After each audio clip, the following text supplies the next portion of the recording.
dia yang salah.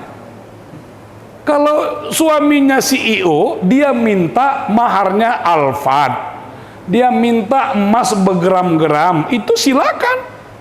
Tapi kalau suaminya macam awak dulu guru ngaji alif bata, janganlah dia minta 100 gram apalagi 99,9 gram. Karena kemampuan awak tak berada di situ. Jadi wanita yang soleh itu kata Nabi dalam menentukan mahar, dia sesuaikan dengan kemampuan calon suaminya. Mertuanya akan membuat pesta sebatas kemampuan calon suaminya atau calon menantunya. Tapi kita punya problem lain. Kita lebih senang terkadang, mohon maaf bahasanya kasar ini, memenuhi hasrat, harga diri, penghormatan, bagaimana pandangan masyarakat dan seterusnya. Akhirnya berbiaya tinggi. Juallah tanah tadi. Ternyata tanah dijual tidak kepada orang saleh, tidak kepada orang bertakwa. Hilanglah kekuatan kita pada saat tanah itu diambil. Apalagi mau berangkat haji, duit tak ada. Yang disebut dalam fikih itu kan harta yang standby sebenarnya, Pak. Harta yang tidak kita gunakan itu cukup untuk biaya haji, maka berangkatlah. Kalau orang punya tanah yang luas, tanahnya seperti orang-orang Labuan Batu misalnya, tanahnya luas, bisa aja lah dia jual sebagian naik haji, enggak. Tapi ternyata Bapak, dalam beberapa kasus tidak seperti itu.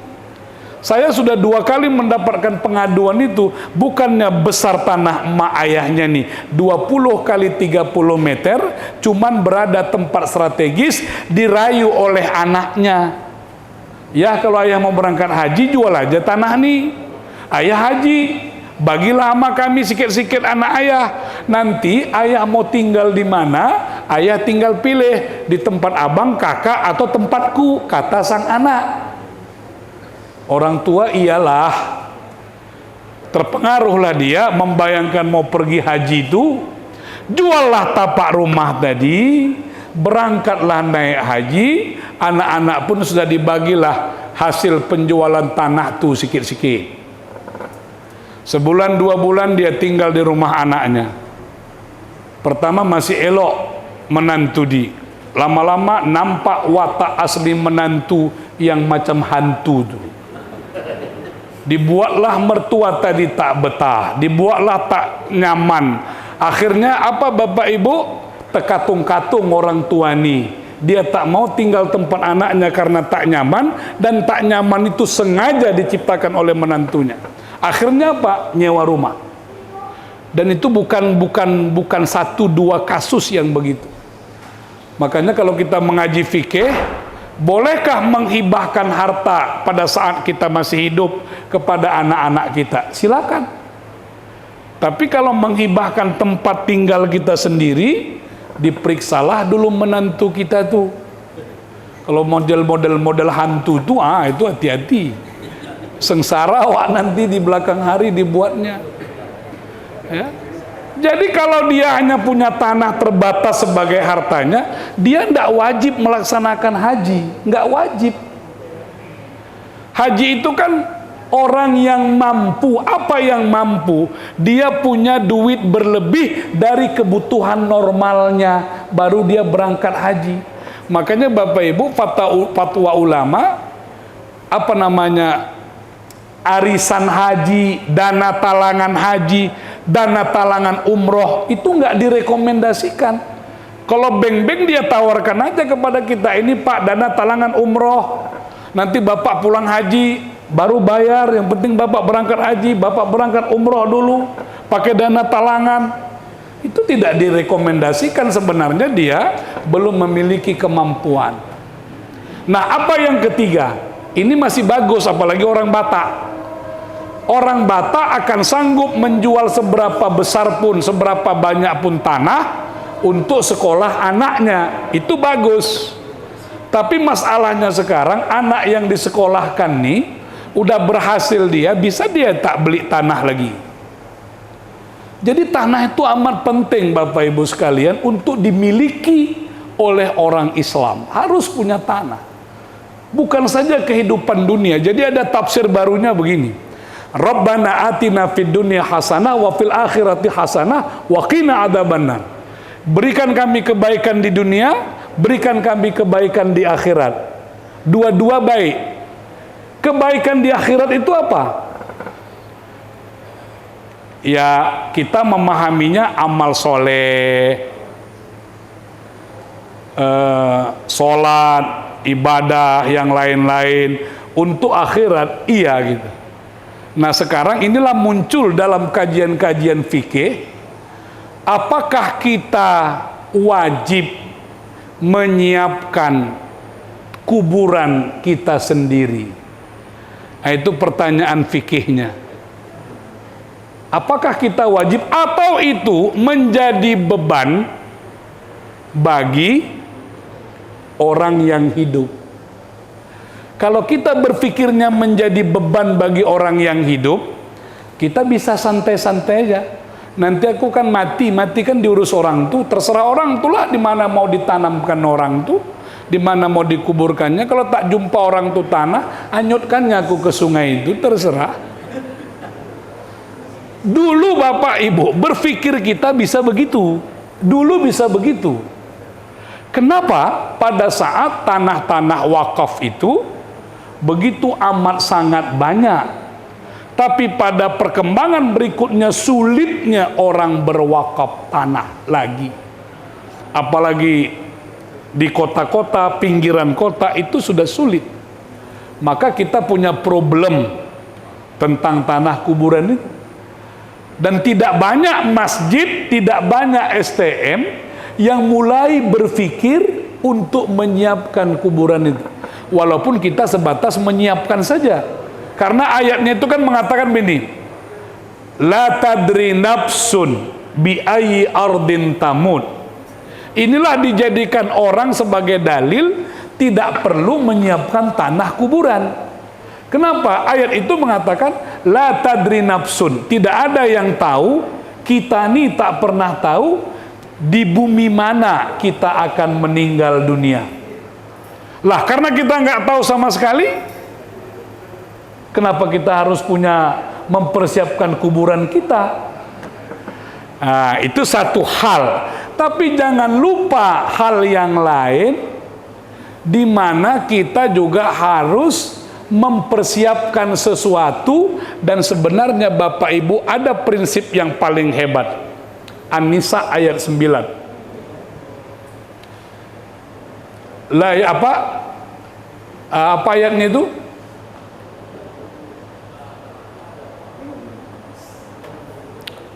An-Nisa ayat 9. Wal yakhshal ladina law taraku min khalfihim dzurriyyatan di'afa. Ini bedanya awak dengan Ustaz Zubir. Kalau Ustaz Zubir manggil ayat itu cepat, dia tak. Awak lama dia jalan-jalan itu. Itu ya, pada surah Nisa. Wal yakhshal ladina law taraku min khalfihim dzurriyyatan di'afa. Hendaklah engkau takut meninggalkan generasi setelahmu dalam keadaan lemah. Ayat inilah yang ditafsir orang tua yang baik, dia akan mempersiapkan kehidupan generasi setelahnya. Kalau pakai bahasa para nabi, memang di situ ada kuncinya Bapak Ibu. Nabi Ibrahim termasuk yang berkata, Nabi Yakub keturunan Israel itu pernah berkata kepada generasinya, "Madza ta'buduna min ba'di." Jadi kekhawatiran kita sebagai ayah yang pertama itu adalah, kalau nanti aku sudah meninggal anakku, siapa yang kau sembah? Itu dulu yang harus pertama kita tanamkan. Bukan madza ta'kuluna min ba'di. Nanti kalau ayahmu ini sudah meninggal, kalian masih makan atau tidak? Itu. Nah, setelah kita mempersiapkan akidahnya bahwa setelah kita meninggal dunia secara persiapan kita sudah didik mereka akan tetap sujud kepada Allah, barulah mempersiapkan yang lain. Jadi mempersiapkan rumah warisan buat anak itu bagus. Itu bagus. Ketimbang, hati-hati, orang tua meninggal dunia, yang dia tinggalkan adalah hutang piutang sekeliling pinggang. Betapa kita sudah ditanam di dalam tanah, anak keturunan kita merana dalam masa yang panjang untuk menyelesaikan hutang piutang yang pernah kita perbuat. Makanya Pak, dalam fikih itu sebenarnya, dalam hukum fikih ya, tidak ada kewajiban ahli waris untuk menyelesaikan hutang dari uangnya sendiri. Dia hanya wajib menyelesaikan masalah hutang kalau ayahnya meninggalkan warisan. Ayahnya punya warisan, hutanglah dulu yang dibayarkan. Ternyata harta warisan habis, hutang belum terbayar. Dalam hukum fikih tidak ada kewajiban bagi anak untuk membayar hutang itu. Kalaupun anak mau membayar, itu tanggung jawab moralnya, harga diri keluarga, harga diri ya sebagai anak lah. Nah, dari ayat ini juga menjadi menarik. Ternyata kemampuan kita hanya mempersiapkan, Bapak Ibu sekalian. Makanya setelah perjalanan yang panjang apa yang ada di masjid ini, dan beberapa pertanyaan yang juga datang ke saya beberapa belakangan ini, saya ingin mengatakan begini. Program kita untuk menyelesaikan tanah perkuburan itu yang sekarang sedang berjalan itu harus didukung penuh oleh semua warga. Itu prinsip yang pertama. Harus didukung penuh dalam konteks penguasaan terhadap tanah, itu satu. Yang kedua, bagaimana hukumnya bagaimana hukumnya kalau kita meletakkannya sebagai wakaf? Saya mengatakan jangan kaitkan dulu persoalan tanah ini atau 1.250.000 minimal itu dalam konteks wakaf. Jangan dulu. Karena nanti kita akan berdebat panjang tentang persoalan hukumnya. Bagaimana mewakafkan sesuatu, bagaimana benda sesuatu. Apa yang paling mungkin dan paling mudah untuk kita lakukan? Mari kita sama-sama keroyokan, beli tanah ini secara beramai-ramai. Itu dulu yang paling penting. Kita beli tanah dengan harga minimal 1.250.000. Ya, 150 ya? 1.200.000. Kita beli tanah dulu rame-rame. Tanah yang kita beli ini menjadi satu kesatuan.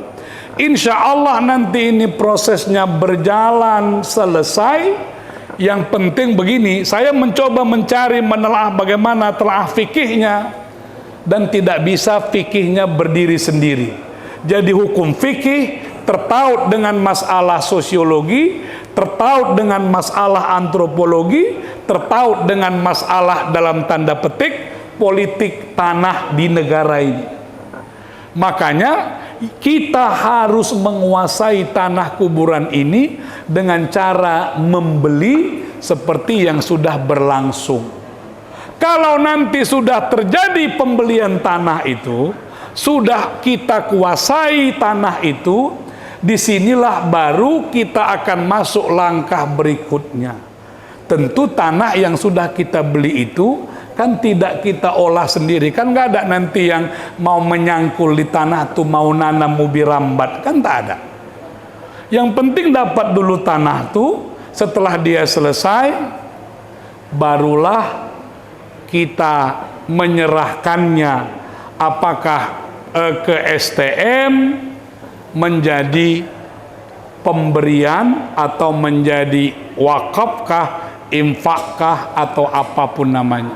Tapi Bapak Ibu percayalah, ini yang paling maslahat bagi kita. Kita dukung ini supaya ini bisa selesai.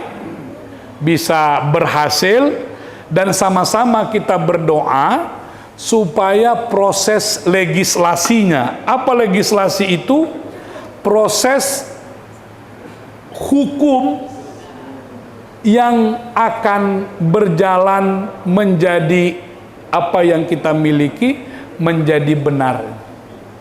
Ya, ini ijtihad yang perlu kita kembangkan, karena menurut informasi yang saya terima dari 500 warga kita yang baru berkontribusi 100 berapa? 110. Itu mungkin baru 25 atau berapa persen lah. Nah, andai kata kemungkinan terburuk, nah ini dia, ini penting juga. Itu yang diajarkan guru saya, Profesor Yasir Nasution. Jadi begini, dalam dadani kata dia, jangan sepenuhnya dipenuhi dengan harapan akan keberhasilan. Siapkan ruang kosong. Kalau gagal, kita bisa beralih ke ruang kosong itu, tetap saja hati kita damai. Ya, ini adalah ikhtiar untuk jalan kebaikan buat kita dan generasi yang akan datang. Begini aja Pak, persoalan tanah nih bisa perlu waktu 10 tahun, 15 tahun, baru dia menjadi sah dimiliki. Bisa enggak begitu? Bisa. Kita hari ini berikhtiar, ya, meninggal lawak, belum selesai lagi persoalan tanah ini, tak dikuburkan di situ jenazah kita nih, dikuburkan tempat lain. Tapi proses tanah ini terus berjalan sampai akhirnya dia legal. Pada saat itu anak kita, cucu kita yang kita tinggalkan, dia memiliki hak untuk dimakamkan di situ yang sudah selesai itu. Jadi berpikirnya sangat-sangat jauh. Andai pun ini gagal, ada yang tanya kepada saya, Ustadz, bagaimana kalau ternyata ini gagal? Pertama, kita berpikir harus berhasil. Kalaupun gagal, pasti Allah sedang siapkan yang terbaik. Tetap sajalah yang kita lakukan, yang kita bayarkan, yang kita berikan menjadi sedekah, menjadi infak, karena kita ikhlas memberikannya. Jadi Bapak Ibu sekalian, ini penting saya tegaskan kembali supaya kita tidak ada lagi khilaf secara secara jamaah, secara jamaiyah kita sudah tegaskan, ya. Mudah-mudahan kita bisa bersama menyelesaikan ini. Yang bapak-bapak yang kita tunjuk panitia pun sudah bekerja maksimal. Kita ikut mendoakan semoga proses ini berjalan dengan baik. Bersamaan dengan itu kita minta petunjuk. Semoga Allah memberikan keputusan terbaik bagi kita. Jadi Bapak Ibu, memang pengajian ini agak lain modelnya sedikit. Dari cerita Yahudi Israel sampai tanah perkuburan bumi asri. Ya, karena memang ada kaitannya persoalan perebutan tanah ini. Politik tanahnya beginilah. Tahu nyawa ini milik negaranya, tanah ini bukan milik orang itu juga. Tapi karena orang itu nempatinya segala macam, kita sedang mengambil milik kita apa yang semestinya harusnya dipersiapkan oleh negara. Ini Pak, kementerian saya kan Kementerian Agama. Kadang-kadang terpikir kita berdebat, kita cerita kita. Kemarin itu kan masjid mau diurus, masjid mau dikendalikan, masjid mau dibatasi, siapa yang ceramah mau dibus sertifikat, macam-macam lah yang mau dibuat. Tapi saya pengen satu saat pemerintah itu atas nama Kementerian Agama juga memikirkan di mana rakyatnya ini, warganya ini kalau meninggal dikuburkan. Karena nggak mungkin urusan perkuburan ini, karena berkaitan dia dengan tanah, diurus oleh masing-masing kita, nggak mungkin. Nah, disinilah saya menemukan satu argumen baru. Ini adalah upaya kita, ikhtiar kita, usaha kita untuk berjuang. Jadi intinya Pak, Ibu, Ini berjuang bersama untuk kebaikan kita. Kita pun yakinnya bapak-bapak panitia ini, apa yang mereka lakukan bukan untuk kepentingan mereka. Apa urusannya dengan mereka? Tidak ada. Yang mereka lakukan kepentingannya adalah untuk seluruh warga kita dan juga untuk anak cucu kita di belakang hari, insya Allah. Kita doakan bersama semoga ini berhasil. Mohon maaf atas segala kekurangan. Assalamualaikum warahmatullahi wabarakatuh. Jam berapa Isya? Gil, ya.